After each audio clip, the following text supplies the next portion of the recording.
prontinho, né? Já estamos gravando, tá? Mais uma vez, bom dia a todos vocês. Acho que a gente já está chegando aí por volta dos 85, né? Na verdade, a gente já está no penúltimo documento, tá? Depois desse, a gente só tem mais um na semana que vem. E aí a gente já vai dar início a essa nova fase, tá? A uma fase de construção de sistema, tá? As reuniões, elas vão permanecer, tá ok? E eu vou escolher alguns conteúdos específicos para eu revisar com vocês na parte da manhã, e na parte da tarde a gente continua com as reuniões, tá? Só que a gente vai ter que fazer uma forma, né, que as reuniões elas durem um pouco mais. E aí eu fazer 6 reuniões de 1 hora, né, ou mesmo de 30 minutos com cada empresa, dá um total de ou 6 horas de aula, ou então 3 horas seguidas. Então, o que é que eu pensei? A gente pode fazer em dias alternados, certo? Pela manhã, 3 equipes, e pela tarde, mais 3 equipes, para a gente se reunir, para não ficar pesado, para a gente ter uma reunião mais produtiva com relação ao acompanhamento, tira dúvidas com relação a códigos, né, a programação. Então, os meus planos são esses, né? São passar alguns conteúdos de revisão de programação mesmo para vocês, sobre CRUD, conexão com o banco, né? Para ir tentando ajudar vocês com essa parte de programação, certo? E aí a gente vai fazendo as reuniões de acompanhamento de desenvolvimento, certo? Como é que funciona essas reuniões? A gente vai estabelecer métricas, né? Então, após a primeira semana, na semana seguinte eu já venho com a primeira reunião de construção, e aí eu digo assim, galera, quantos por cento do sistema está construído? Felipe, a gente construiu 2% do sistema essa semana. Beleza. Qual é a meta para a próxima semana? É chegar nos 10%. Quando vem a próxima semana, aí a gente vai para a reunião. E aí eu chego e pergunto para a equipe, quantos por cento do sistema tem construído? Aí eu vou olhar o que vocês têm feito. Se der os 10%, show de bola, vocês estão dentro do prazo. Se não der os 10% que eu estabeleci de construção do sistema, aí a gente vai estabelecer uma nova métrica e aí vocês já sofrem uma penalização. Então, o que acontece nessa fase? Dependendo da métrica que eu estabelecer para vocês, para a semana seguinte, né, vocês têm que cumprir a métrica, tá? Para poder dar continuidade na construção do sistema, tá bom? E aí a gente vai vendo esses cartões amarelos, podemos dizer assim, que vocês vão tendo, se vocês não concluírem as metas por semana. Mas quando a gente for dar início, a partir da semana que vem, a gente ainda tem diagrama de sequência. Na semana seguinte, a gente inicia, certo? Então, está previsto para a gente iniciar essa fase de construção, né? No dia 29, tá bom? E aí a gente já vai começar com essa metodologia.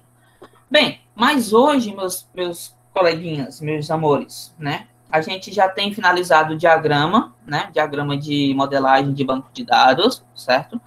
Espero que vocês tenham conseguido construir com o MySQL Workbench, certo? Espero que os relacionamentos estejam todos de forma bem explícita, né? De uma forma bem iterativa e de forma que a gente consiga replicar isso dentro de uma situação de projeto de programação, tá bom? Só que para hoje, pessoal, hoje a gente vai trabalhar, tá? Hoje a gente vai trabalhar com diagrama de classes, tá? E aí a gente precisa ver alguns conceitos antes de iniciar propriamente, né, o diagrama de classe, tá bom? Então, eu coloquei lá no Classroom para vocês, né, 2 PDFs. Né? Um PDF chamado Classes, que a gente vai assistir ele agora, certo? Assistir é ótimo, né? Que eu vou explicar eles para vocês agora. E a gente vai ser mais aqui uma releitura do que a gente tem aí, certo? Sobre diagrama de classes, tá? Um pouco sobre classes, tá? O que são elementos UMLs, né? Exemplos e um pouco de aplicação prática. Né? A gente vai ter que relembrar aqui alguns conceitos de PO para poder entender como que se dá essa questão, tá? Então, primeiro a gente vê essa apresentaçãozinha aqui, e aí, na sequência, a gente já parte lá para a construção, que é o outro link que eu coloquei para vocês lá no Classroom. Então, let's go, vamos lá para frente. Eu acho que chegou aqui Ramon, não foi? Deixa eu colocar aqui. Ramon, chegou por aí, foi? Ou era só teu espírito?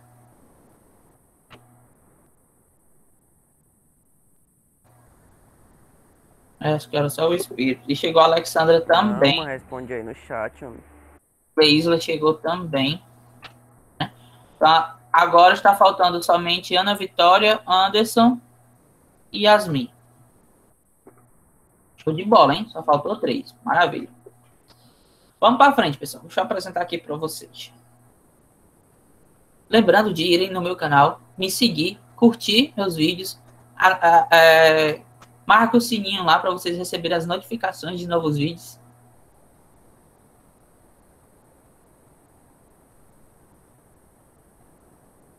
De novas aulas. Deixe seu like. Estou treinando para ser o YouTube, caso o professor não dê certo. Vai dar certo.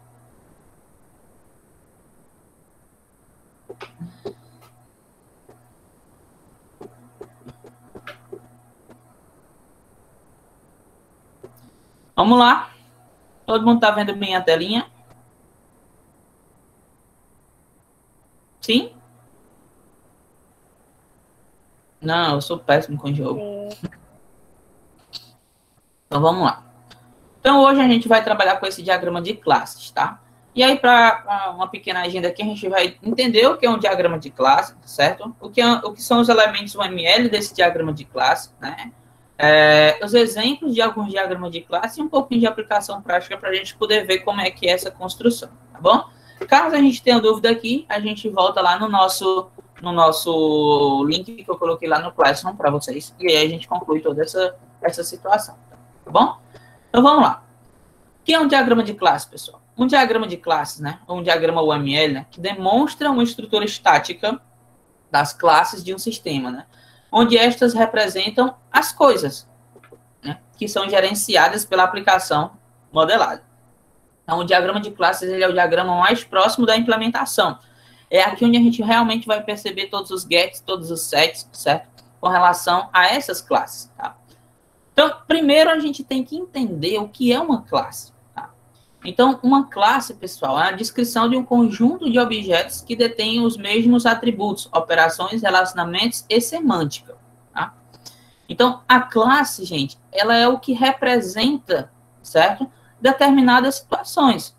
Então, por exemplo, eu posso ter uma classe chamada aluno. Dentro dessa classe chamada aluno, eu posso ter os meus atributos, que é o quê? Matrícula, nome, sei lá, CPF, turma, essas coisas. Então, isso são os atributos da minha classe. A nossa classe, ela é constituída, certo? Principalmente por esse quadradinho aqui, tá? E aqui, em cima, eu tenho o nome da classe, tá ok? Mais abaixo, eu tenho os meus atributos, né? Como se fossem as minhas variáveis, que tem que receber os tipos de dados, se ele vai ser inteiro, se ele vai ser string, certo? Se ele vai ser booleano. Então, tem que distribuir aqui.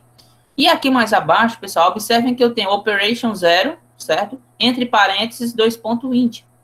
Então, é o que eu estou dizendo que eu tenho a minha operação, o meu método.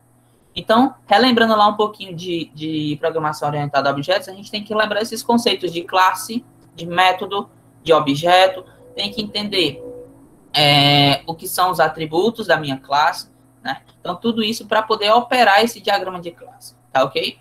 Então, aqui é como se a gente estivesse construindo, né, um sistema, né, todo documentado com relação ao sistema com um sistema orientado a objetos, tá bom?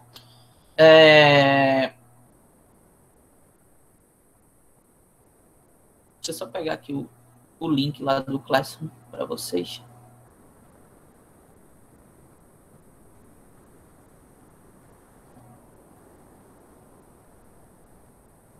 Pessoal, tá dando para entender até aqui? Tranquilo? Lembraram um pouquinho aí do que é a classe? Sim. Sim, lembramos. Maravilha. Pronto, abriu aqui para mim.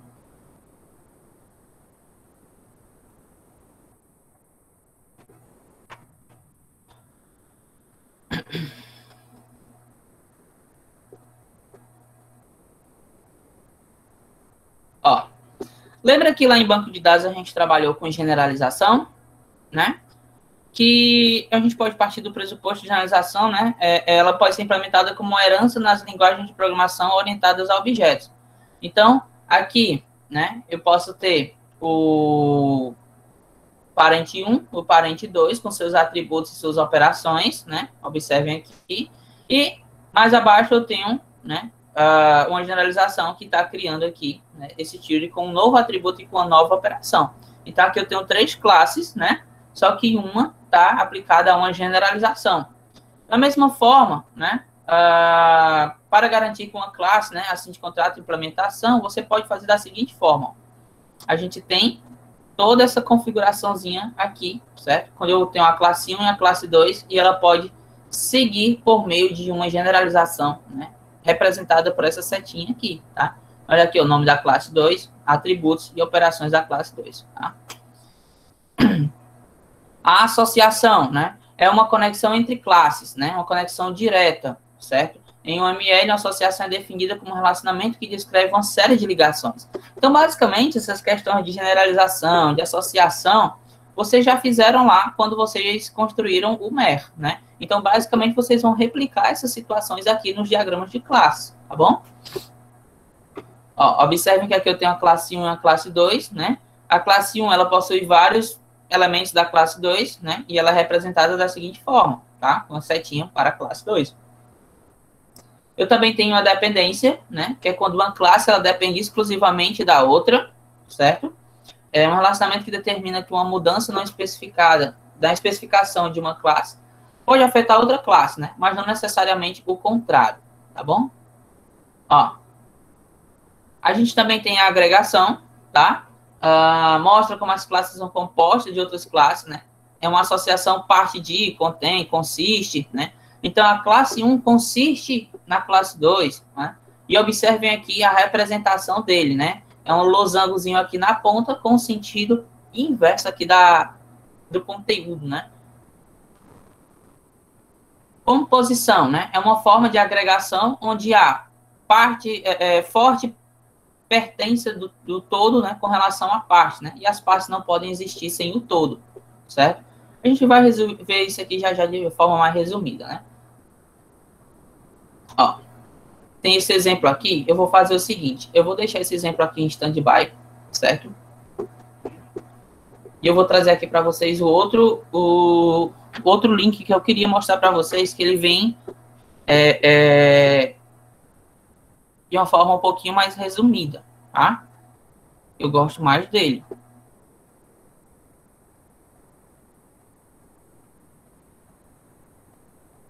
Ó, aqui, ó. É um desses links que eu coloquei lá para vocês, tá bom? Então, pessoal, observem. Aqui, o que vocês vão me construir, basicamente, né, é algo bem parecido com isso, tá? É um diagrama onde eu tenho todas as classes, né? As classes, elas podem ser semelhantes às tabelas do MER de vocês, certo? Só que quais são as especificações, tá? Onde eu vou ter os métodos, onde eu vou ter os atributos e onde eu vou ter os relacionamentos, tá? Então, a gente vai pegar aqui de um início, certo? Para a gente poder entender, tá? Então, o que são classes?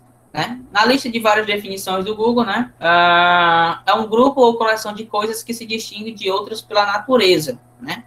No caso, um aluno, uma classe aluno.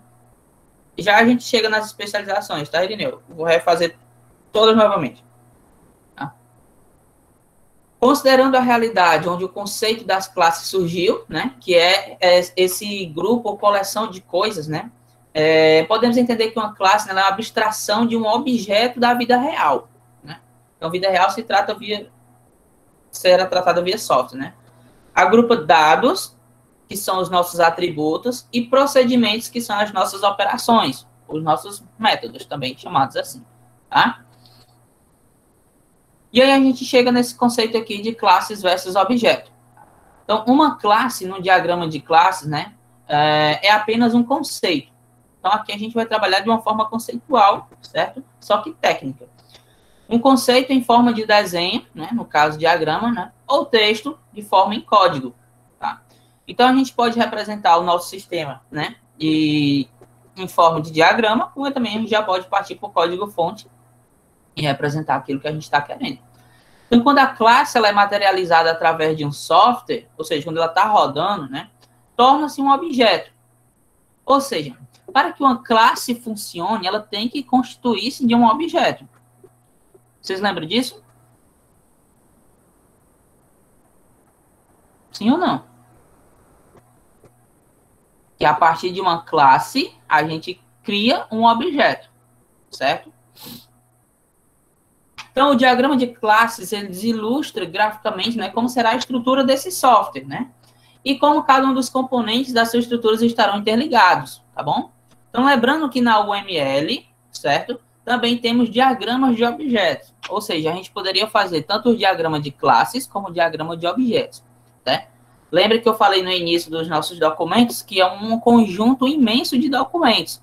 Mas a gente está fazendo aqui o suprassumo desses documentos, né? E o diagrama de objetos não entrou nesse projeto aqui, tá? Então, esse diagrama, né, serve para ilustrar as classes, né, do software instanciadas, né? Ou seja, materializadas em objetos na memória do sistema operacional, tá bom? Mas isso se a gente fosse fazer esse documento esse diagrama de objetos, tá bom? Trazendo aqui pular aqui um pouco sobre essa questão da agilidade, desenvolvimento ágil, que a gente já vê isso aqui bastante.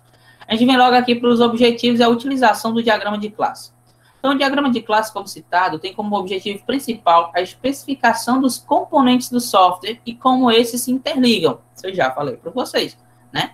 Então, de um ponto de vista estrutural, certo? Um ponto de vista estrutural, vocês vão pegar aquelas tabelinhas lá do banco de dados de vocês, né?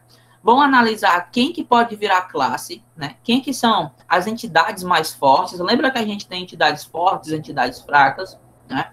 Você observa quem que serão as entidades mais fortes, né? E veja se ela tem essa possibilidade de virar uma classe no sistema de vocês, né? Então, deixa eu pegar, por exemplo, aqui o sistema da Gisele. Vamos lá, Gisele. Tu lembras, né, quais algumas das tabelas do teu banco de dados, da tua empresa? Lembro que tem o login,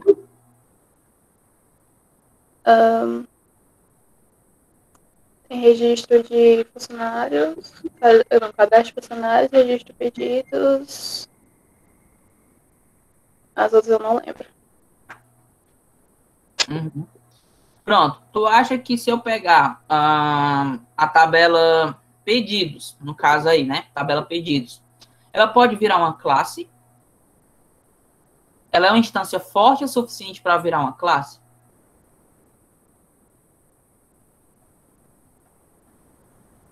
Eu não sei, professor. Acho que não. Acredito que tem alguma outra mais forte que ela. Mais forte do que fazer um pedido no restaurante? Eu acho que esse é o centro do sistema, né? Não é fazer um pedido, né? Não? Professor. Não, eu tô querendo que você pense junto comigo, né? Fazer um pedido no restaurante é o centro do sistema. Então, eu vou ter uma classe, com toda certeza, chamada pedidos, tá? Porque ela vem... Então ela seria uma das mais fortes. Ela vem de uma entidade forte, entendeu? É isso que eu tô querendo dizer, tá? Então, toda empresa deve observar o seu diagrama de modelagem de banco de dados e verificar quais das entidades, né, você vê como mais fortes para poder se construir classes a partir dela, tá bom? Ó, possui semelhança com diversos diagramas existentes, certo? Como o nosso próprio diagrama de Mer, né? Lembrando que sem entender para o que servem as caixas, né, como compartimentos de cada caixa, as ligações entre as classes não é possível entender o modelo de classe, tá? Então, quando usar? O diagrama ele é bem versátil quanto à possibilidade de aplicação prática, tá? Então, de modelos estruturais mais simples a modelos mais complexos, a gente consegue utilizar esse diagrama de classe, né? Então, a grande questão é entender o contexto, certo? E a melhor forma de utilizar esse diagrama para poder definir como se vai dar a comunicação entre essas classes. Por quê? Se o MER é o modelo que vai ser construído o banco de dados, o diagrama de classes é o modelo em que vai ser programado o sistema. Porque a partir do modelo de classes, você consegue observar toda a criação, né, do código. Tá? Então, considerando as possibilidades de aplicação do diagrama, este pode ser utilizado em diferentes finalidades, né? Para design, engenharia reversa, esboço de ideias, enfim. Tá? E aí a gente chega no como usar, que é o que vocês vão precisar. Tá? Então, na UML, a gente tem 3 conceitos necessários a entender: diagramas, elementos e relacionamentos. Certo? As formas gráficas que compõem cada diagrama são chamadas de elementos.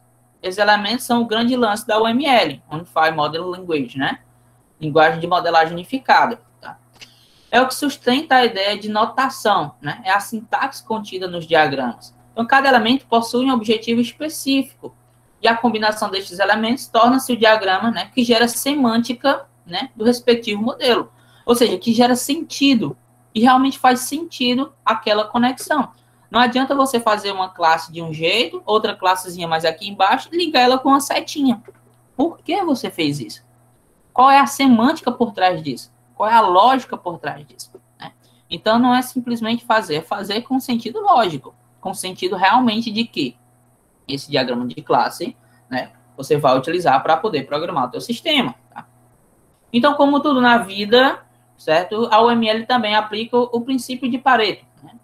Com 20% dos elementos, fazemos 80% dos diagramas. Né? Então, vamos focar nos elementos mais utilizados no diagrama de classe. Então, a gente pode pegar uma pequena parte e já começar a trabalhar e criar os nossos diagramas. Tá? Então, primeira coisa, né? Vamos aqui para os nossos elementos. Class. Né? Class é a nossa classe, né? É a classe propriamente dita. Usamos este elemento quando queremos demonstrar visualmente a classe no diagrama. E a gente já viu anteriormente que a classe, né, ela é um conjunto de coisas, certo? É um conjunto de atributos referentes a uma coisa. Ok? Association, né, que é a associação, que a gente estava vendo anteriormente lá, né? Conector sem pontas, certo? O conector, ele não tem nenhum tipo de ponta, tá? É esse carinha aqui, ó. Ele é um tipo de relacionamento usado entre classes, tá? Aplicável, tá? A classe que são independentes, né? Vivem sem dependência uma das outras. Como, por exemplo, se eu tenho uma classe usuário e eu tenho uma classe estudante e eu tenho uma classe professor, certo? Não, peraí. Se eu tenho uma classe pessoa, aí depois eu tenho uma classe estudante, e eu tenho uma classe professor, e eu tenho uma classe funcionário, essas 3 últimas classes, elas dependem da classe pessoa? Ela é dependente? Ou ela é independente?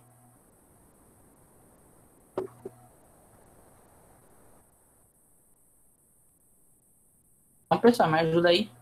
Dependente. Dependente?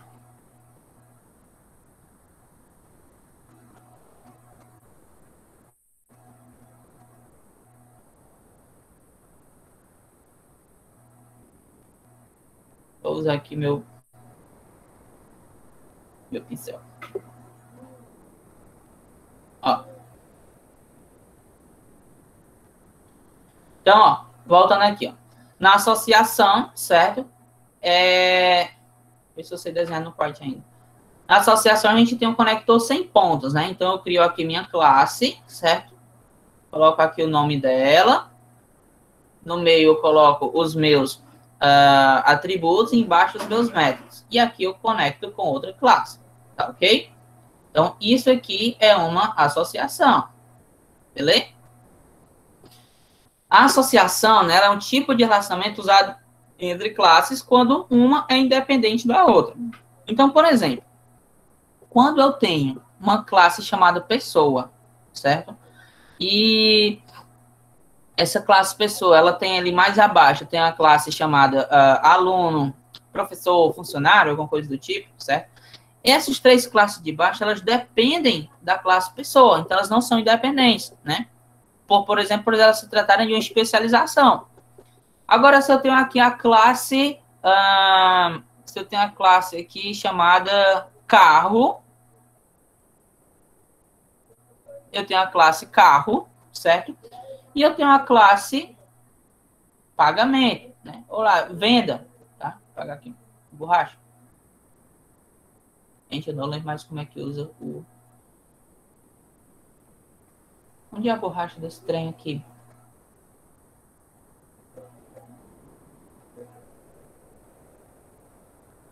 Que... Pronto. Então, a classe carro, certo? A classe carro, ela é independente da classe venda. Beleza?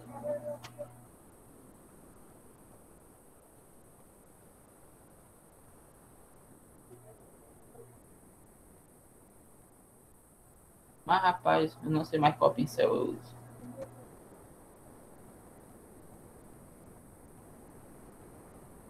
Enfim, deu para entender, né?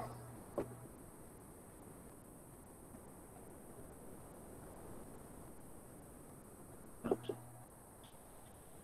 desenhar aqui minha classe de novo. Certo? Bem desenhada.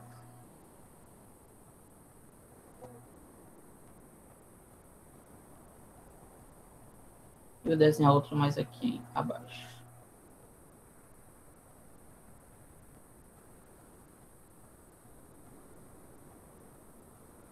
Beleza? Continuando, né? Então, essas classes que são independentes, ou seja, uma não afeta na vida da outra, elas podem se comunicar por associação, tá? E a associação, certo? É quando você tem uma relação aqui, né? De um conector sem pontas, tá? A próxima que a gente tem é a generalização, né? Também conhecido como herança, certo? Então, o que acontece na classe herança, tá? Eu vou ter aqui o conector com uma seta, né, em uma das pontas, né, ele vai indicar essa herança. Então, ele é um tipo de relacionamento onde a classe generalizada, certo, fornece recursos para a classe especializada, para uma classe herdeira, executando os conceitos mais avançados, né, com padrões de projetos, interfaces, visibilidades específicas, etc. Né. Tudo que a classe mãe generalizada tem, a filha terá, tá? E aí, deixa eu ver se ele dá um exemplo aqui. Vou dando os exemplos aqui mesmo. Tá? Então, ó, como é que acontece? Eu tenho uma classe mãe, ou classe pai, sei lá. Vocês que sabem aí. Ok? E aí, mais aqui embaixo, eu tenho duas classezinhas, né? Que são originadas a partir disso. Ok?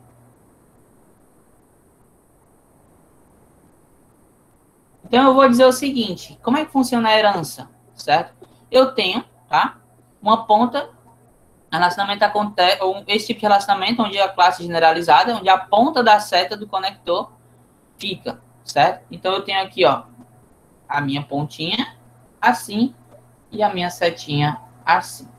Isso daqui, eu estou representando, certo? Essas duas classes como herança, tá? Então, por exemplo, se eu tivesse aqui pessoa, essa classe chamada pessoa, e essa classe aqui fosse estudante, e essa classe aqui fosse professor. Toda pessoa, ela tem RG e CPF, independente se ela é estudante ou se ela é professor. Vocês não concordam? Toda pessoa tem endereço, tem tudo. Então, isso seria o que seriam os atributos em comum a essas duas classes. Na parte aqui de baixo, a gente teria as partes mais específicas de cada um. Então, na classe estudante, eu teria o quê? Matrícula, escola, turma, essas coisas. E no professor, eu poderia ter matrícula do professor, eu poderia ter salário. Então, os atributos são específicos da classe professor, mas ele utiliza também os atributos da classe pessoa. A gente já viu isso aqui em banco de dados, vocês lembram? Sim. Pronto. Pois é. Aí o que acontece, né? O que acontece aqui nesse nosso sistema? Certo? A gente consegue observar que essa classe aqui de herança, tá? Ela funciona dessa forma, generalização. Já a composição, certo? Olha aí, que é o compose, né? É um conector com um diamante puxado na ponta, né? Que é esse conectorzinho aqui, que é o diamantezinho pintado, certo? Criando os tipos de relacionamento onde a classe composta depende de outras classes para existir. Por exemplo, né? Vamos ver se dá para... Vou usar essa classe bem aqui. Essa daqui de baixo. Por exemplo, eu tenho a classe chamada corpo humano. Vou ver se eu encontro aqui um pincel para escrever. Acho que é esse.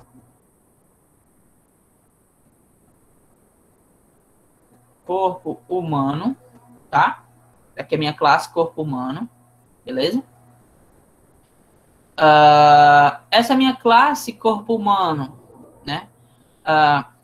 Possui uma composição com a classe coração. Certo? Aqui de vermelho, a classe coração. Certo? Ou seja, sem a classe coração, o corpo humano não pode existir. Vocês estão conseguindo compreender? Então, a gente tem essa relação aqui explícita desse jeito, né? E aqui um diamante, um losango, chamado de composição. Ou seja, o que eu estou querendo dizer é que a classe corpo humano, ela é composta da classe coração, tá? Ou seja, o corpo humano, ele não consegue existir sem a classe coração, tá? Beleza? Tranquilo aqui? De boa. Vamos lá, vamos descendo mais aqui. Show.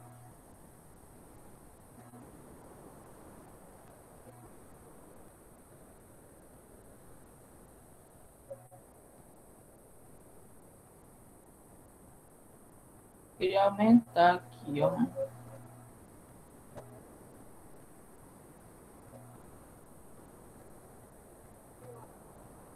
Pronto. Eu vou apagar esse aqui mesmo.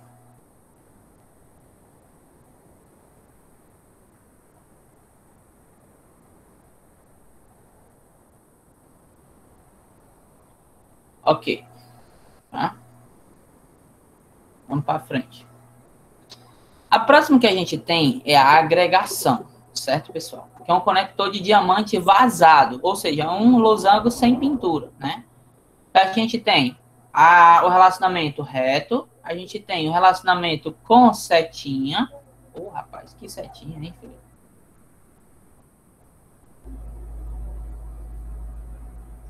Relacionamento com a setinha. A gente tem o relacionamento com o losango pintado. Tá? Beleza? E meu losangozinho pintado. E a gente tem um relacionamento com o losango vazado. Tá? Que é o que não tem pintura. Então a gente... entendi. Então esse aqui, né? É a nossa agregação.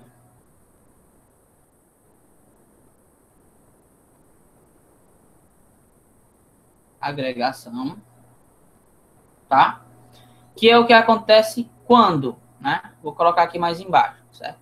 É um tipo de relacionamento onde a classe agregada usa outra classe para existir, mas pode vir sem ela, certo? Então, por exemplo, a classe corpo humano possui agregação com a classe mão.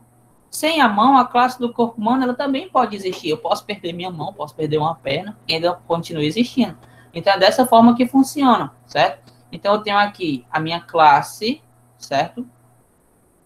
Novamente, corpo humano, certo? E eu tenho aqui a outra classe chamada mão. Ok? Então, como é que funciona?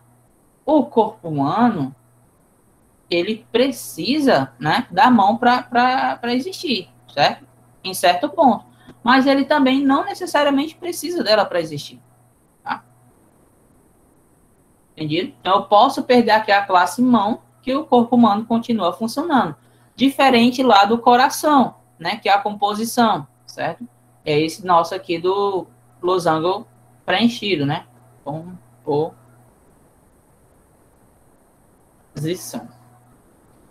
Que Se um deixar de existir, o outro morre também, certo? Aí a setinha de cima é a nossa herança, que também pode ser chamada de generalização, mas a herança é menor para eu escrever. Tá? E a nossa primeira é a associação. Então, pessoal, nas nossas classes, né? Tá aqui associate.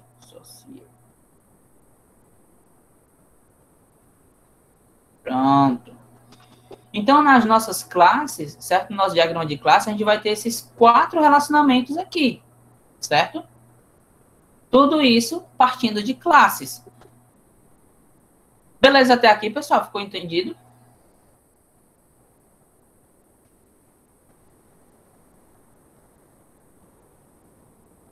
Ou estão vivos? Beleza. Vamos lá. Parte 2. Então, exemplo de uso de uma classe, tá? Eu vou fazer uma classe zona aqui gigante, né? Bem grandão. Então, aqui no nosso primeiro quadradinho, olha que classe zona gigante. Tá? No nosso primeiro quadradinho, eu tenho o nome da minha classe. Vou utilizar aqui porta, que nem o do exemplo. Tá? Mais abaixo, o que eu tenho mais abaixo? Eu tenho os atributos da minha porta, tá? Vou colocar de verde. A porta, ela tem uma cor, certo? E essa cor é 2 pontos string. Já já eu vou ensinar outra coisinha aqui para vocês sobre os métodos, que se eles são públicos ou privados, certo?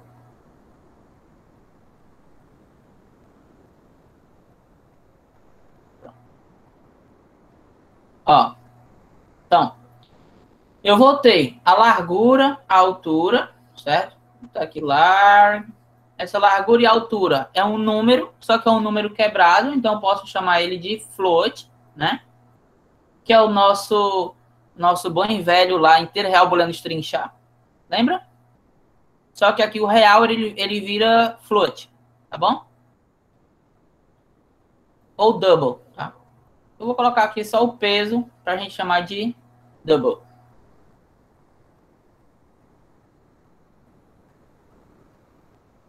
Beleza? Então, em Java, pessoal, acho que vocês recordam aí que nossos tipos de dados lá, inteiro, real, booleano, string, char, eles se transformam em inteiro, vira inteiro, né? O real, ele vira em float e double, né? O booleano é booleano, o string é string e o char é o char. O único que muda é o real, que vira float e double, tá bom? Vocês recordam, né? Lá do inteiro, real, booleano, string, char? Impossível esquecer. Impossível, né? Vocês tiram o real, aí você bota inteiro real. Olha, inteiro real, nem eu consigo. Inteiro float double, real, booleano, string, char. Não dá, né? Inteiro real, booleano, string, char fica mesmo na mente. Tá? Mas aqui abaixo, pessoinhas do meu core, certo? Vocês vão ter os métodos, né? As operações que essa classe vai fazer. Então, por exemplo, uma classe porta, ela abre e fecha. Tá? Então, eu vou colocar aqui a abertura entre parênteses, né? Do tipo void, né? Tá ok? E o fechar entre parênteses aqui, com parênteses na frente, porque ele representa uma função, pessoal. Tá? Um procedimento que essa classe vai fazer. Tá? Tá aqui void também. Tá ok? E aí, gente, observem aqui, ó. Uma classe na UML, na orientação a objetos, possui 3 compartimentos, né? O nome, que é esse primeiro, atributos, né? Que é esses carinhas aqui em verde, certo? E as operações, os métodos, os procedimentos que são aqui do terceiro. Tá? Então, quando fazemos um diagrama de classes no dia a dia da produção de um software, nem sempre é necessário representar cada classe no menor nível de detalhes, né? Ou seja, com os 3 compartimentos propriamente dito, né? Mas, né, eu quero essa representatividade porque vocês já fizeram, basicamente, essa representatividade de atributos nas tabelas do banco de dados, tá bom? Então, por isso que vai ficar mais tranquilo para vocês fazerem. Então, aqui a gente tem 3 exemplos, né, do mesmo diagrama em níveis de detalhes diferentes. No último exemplo, vamos ver os detalhes na classe e seus relacionamentos. Então, observem aqui, ó. Olha como que se dá esse diagrama, né? Então, ele é um diagrama muito simples, esse daqui. Eu vou até tirar aqui o meu Paint, né, só para a gente aumentar e conseguir enxergar esse diagrama aqui um pouco maior. Tá? Olha. Então, aqui, ó. Essa Ed tem os pincelzinhos.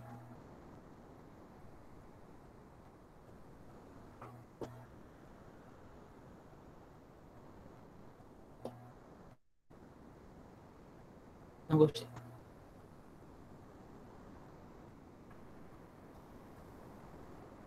Ó. No nosso exemplo aqui, gente, o que que acontece? Ó? Eu tenho uma classe cozinha, eu tenho uma classe porta, eu tenho uma classe quarto, certo? Eu tenho uma classe chamada sala, eu tenho porta-sala, porta-quarto e porta-cozinha. Observem que as classes porta-cozinha, certo? As classes, aliás, a classe porta-sala e a classe porta-quarto, observem qual é o tipo de relação que elas têm aqui. Vou botar aqui meu Paint para vocês pescar rapidão. Qual é o tipo de relação que eles têm aí?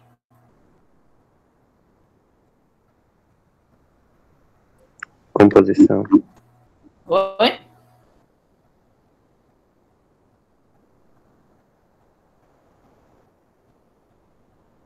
Qual é? Herança. É um relacionamento de herança. Olha aqui a minha setinha, né? Então, a classe porta-quarto, porta-sala e porta-cozinha, essas 3 classes, elas são heranças da classe porta. Por quê? Porque eu tenho atributos de porta que estão nas 3 classes, mas eu tenho alguns atributos da porta do quarto, né? Que tem um tipo de fechadura, sei lá, outra coisa. A porta da cozinha, que tem outros atributos, e tem a porta da sala, que também tem outros atributos. Mas todos eles são resultado de uma herança da porta maior aqui, né? Da classe porta maior. Porta pai, pode dizer assim. Observem que, certo?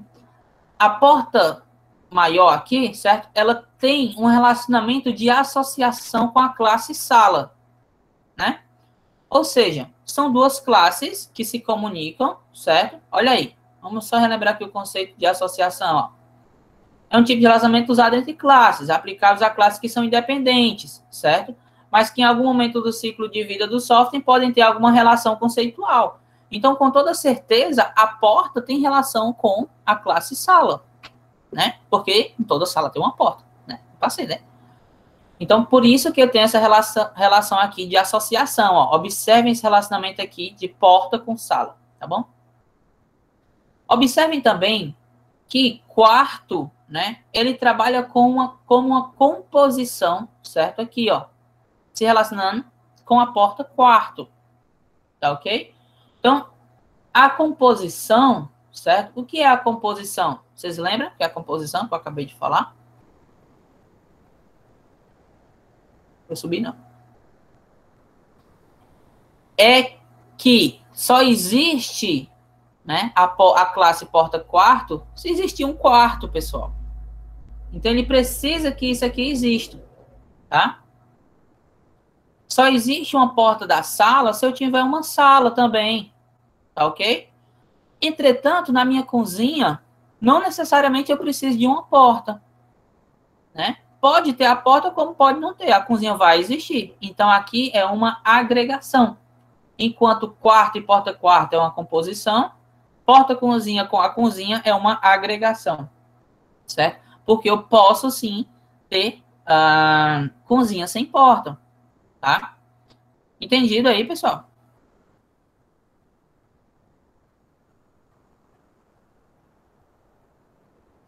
Vamos pegar aqui a explicação dele, ó. Eles citam em todos esses pontos aqui. Acho que vai bater com o que eu estou dizendo, né? Então, no diagrama acima, a gente tem relacionamentos de associação, agregação, composição e herança, certo? Tem todos os tipozinhos aí, tá? A cozinha pode ter ou não uma porta-cozinha, podendo existir se não tiver. Foi o que eu acabei de falar. Então, eu tenho a agregação. Porta-cozinha generaliza de porta, certo? Possuindo todas as características que porta tem, além das suas específicas, certo? Quarto deve ter porta-quarto, não podendo existir se não tiver, ou seja, todo quarto tem que ter uma porta.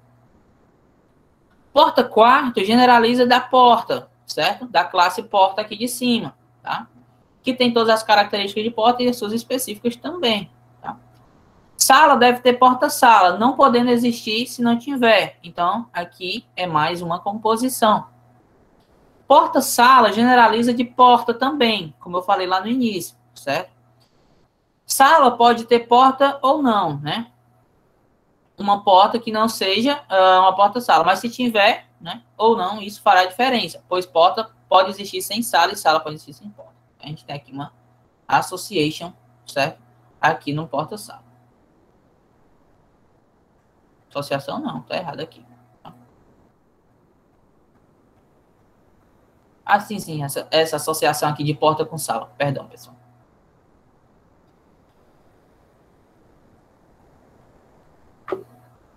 Ó, agora, pessoal, a gente já vai começar a inserir, certo? Os atributos dessas classes, tá? Então, observem, ó. Na classe cozinha, né? Essa porta, né? Ela vem aí do tipo porta-cozinha, certo? Se ela é americana, tá? Ela recebe aí booleano, um tipo de variável. E a metragem quadrada, por ser um número, recebe float.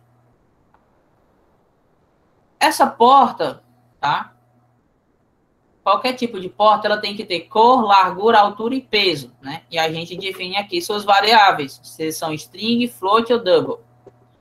O quarto, né? Ele também tem seus atributos, né? Que ele herda aqui a porta, que ela é do tipo porta-quarto, certo? Olha aí, pessoal. Presta atenção na seguinte situação, ó.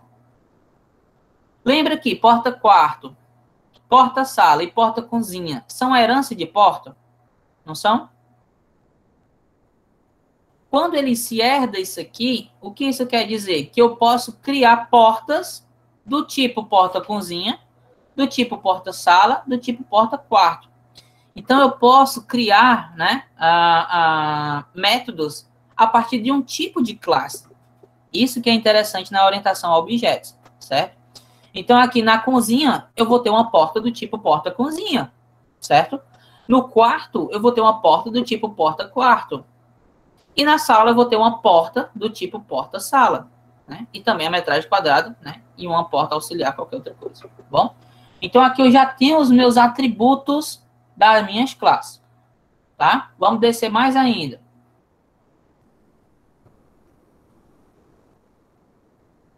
Ó, o tipo de representação acima é mais usado e recomendado quando o objetivo é demonstrar as classes, seus relacionamentos, seus atributos e não há necessidade de detalhar as operações da classe, né?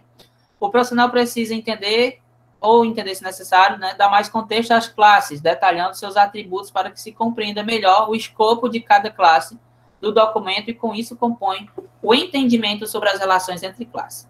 E aí a gente chega, certo? Aqui no diagrama mais completo. É esse aqui que eu quero receber, pessoal. Com a classe, com os atributos e com os métodos, certo? Vamos lá. Na classe cozinha, né, eu tenho os atributos porta, do tipo porta-cozinha, americana e metragem quadrada, tá? E aí, observem que eu vou ter esses gets, esses sets aqui, né? Essas chamadas, tá? Ó, então eu vou ter porta, metragem quadrada, certo? E a operação, se ela é americana ou não, tá ok? E aí, observem que na classe menorzinha aqui, a porta-cozinha, é que eu vou ter as minhas ações de abrir e de fechar. De abrir e de fechar, tá? Então, toda porta, seja porta-quarto, porta-sala, porta-cozinha, elas vão ter essa operação de abrir e fechar. E as demais classes, elas vão passar as informações, certo? Por meio desses métodos, tá ok?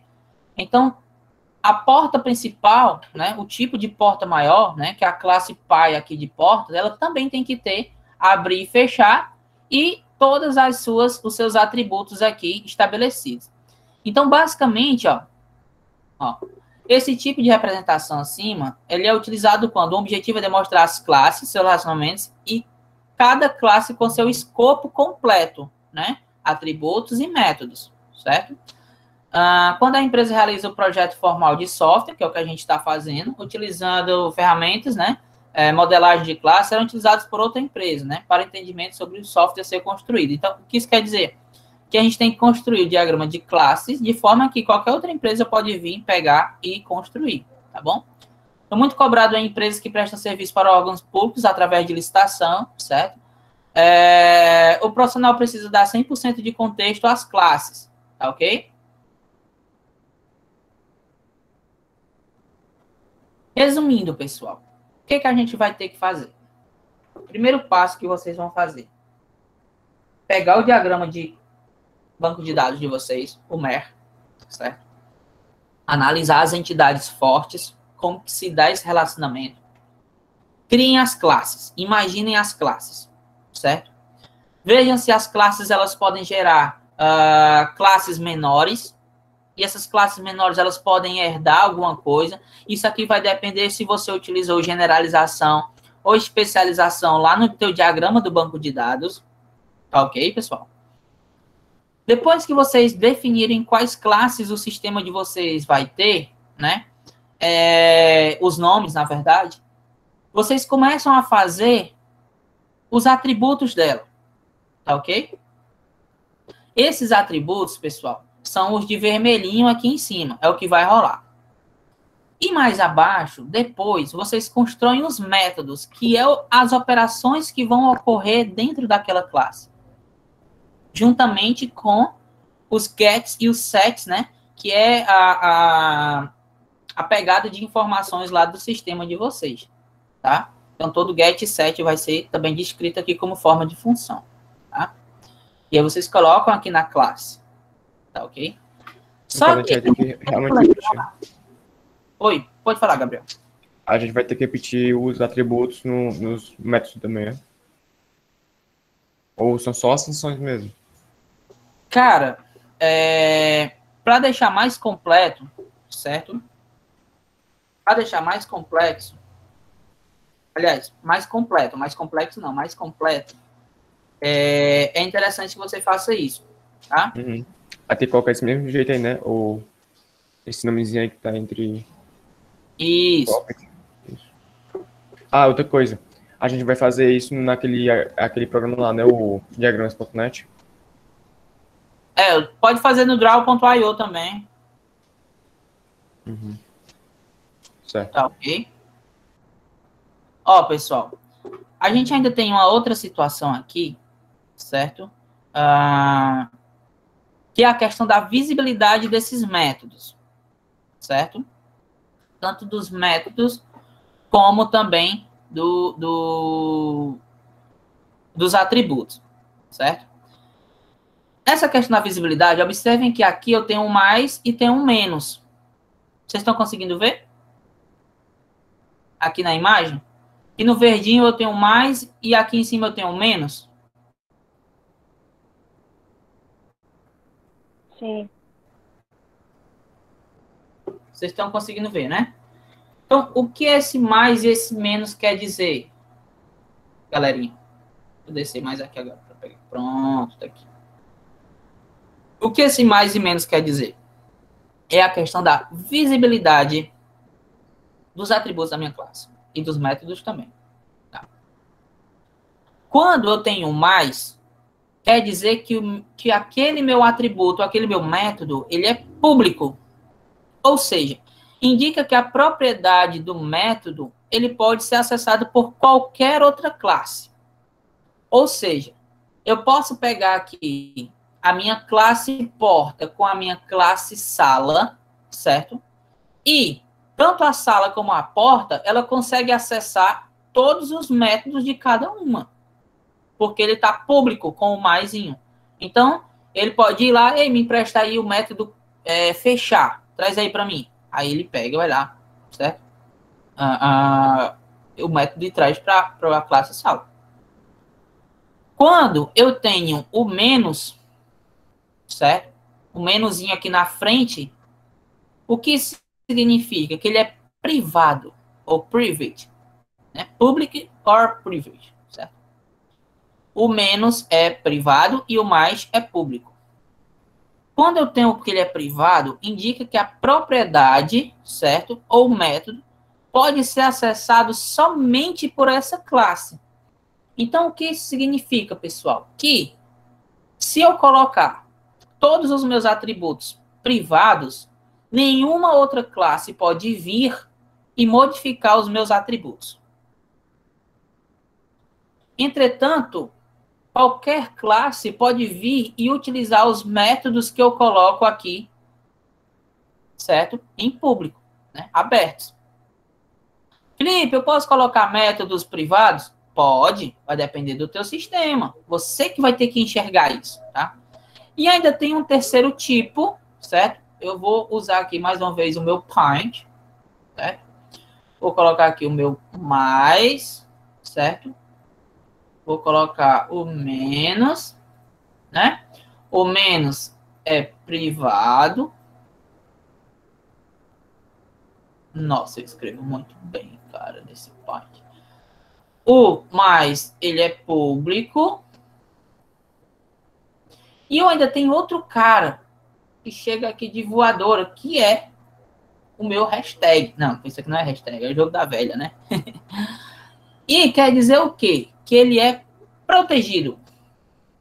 Tá aqui, protected. Porque protegido é muito grande de se escrever. Protected. Indica que a propriedade, né, ou método que se está se referindo pode ser acessado pela classe e pelas classes derivadas. Exemplão aqui. Se eu colocar aqui, ó, se eu quiser dizer o seguinte, galera, seguinte, eu vou colocar na minha classe porta todos os meus atributos privados, ou seja, só eu mexo, e eu vou colocar aqui os métodos, certo? Cor, largura, peso, né? Públicos. Entretanto, o método abrir e fechar, eu quero colocar ele protegido.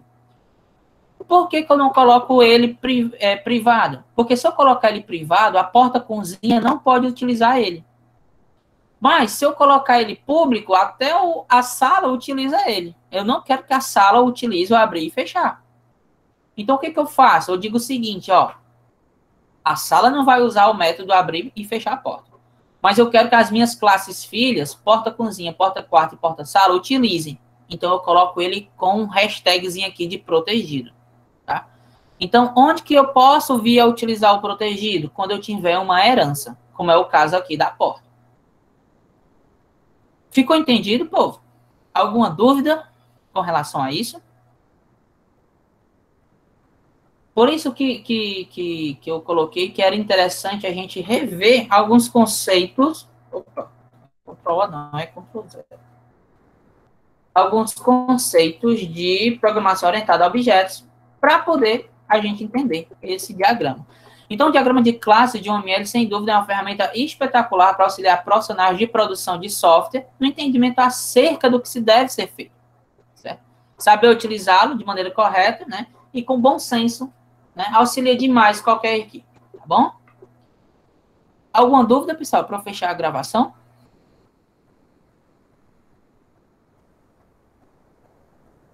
Eita, rapaz, que silêncio mortal. Acho que não. Então, eu vou fechar aqui a gravação, que eu quero conversar outra coisa com vocês, tá bom? Belezura. Então, só antes de fechar, vocês vão me construir esse diagrama, né? Com o nosso bom e velho finalidade, escopo, né? Da mesma forma lá, tá?